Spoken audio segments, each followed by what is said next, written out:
Have you heard of the parable of the boiled frog? The story goes like this. If you place a frog in a pot of boiling water, it will immediately try to scramble out.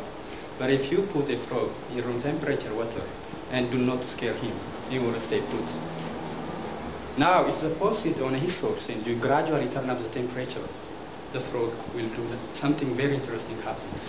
As the temperature rises from 30 to 33 degrees Celsius, the frog will do nothing. In fact, he will show every sign of enjoying himself. As the temperature gradually increases, the frog becomes groggier and groggier until he is unable to climb out of the pot. Though there is nothing restraining the frog, he will sit there and boil. Why? Because the frog's internal apparatus to sensing tricks is geared toward sudden changes in life, not to gradual and slow changes. In real world, the parable of the boiled frog has got many applications. So let me start with behaviors that grow better before they grow worse. So the other day I asked a friend of mine who is addicted to smoking, why do you smoke cigarette? To which he answered my question with a puzzling question of, what else should I smoke?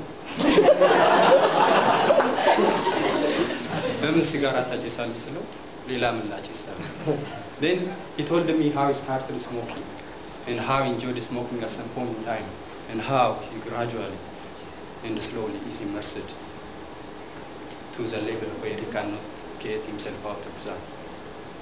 This guy is nothing better than the boiled frog because he has reached a level where he is questioning himself, how can one survive without smoking? Though I focused on smoking, stories like this are very common, and it is not uncommon to find people who start drinking as simple social drinkers but end up being drunkards, drinking like fish. People who started flirting with different girls and end up with notorious womanizers. Who start chewing chat for fun and reading and end up being chewing things. Another important application of the parable of the boiled frog has got a lot to do with our ignorance to small details in life.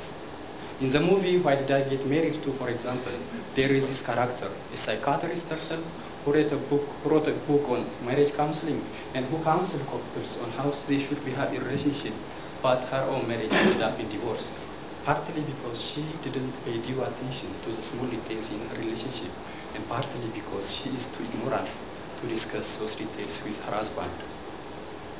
Again, in the story of the carried away wife, a husband explained his regrets and disappointments as, my marriage life is boring, probably because she and I didn't value the details of our life, not because we didn't love each other. He reiterated that the small details of your lives are what really matters in relationship. It's not the building, the car, the money in the bank, or the property. These create an environment conducive for happiness, but they can give happiness in themselves. So advises his husband to find time to be your spouse's friend and do those little things that cultivate intimacy.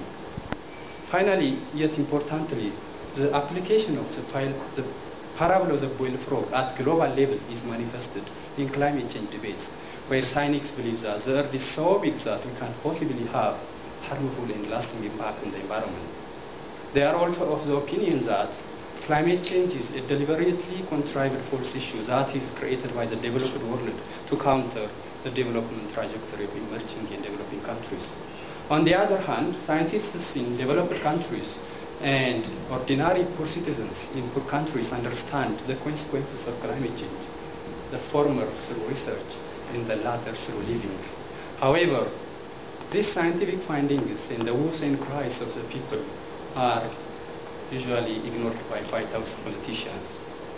As a result, more carbon dioxide is being emitted to the environment, more effluents are being discharged to the environment, and more other pollutants are emitted to the environment, as a result of which Mother Earth is getting hotter and hotter in some places and colder in others.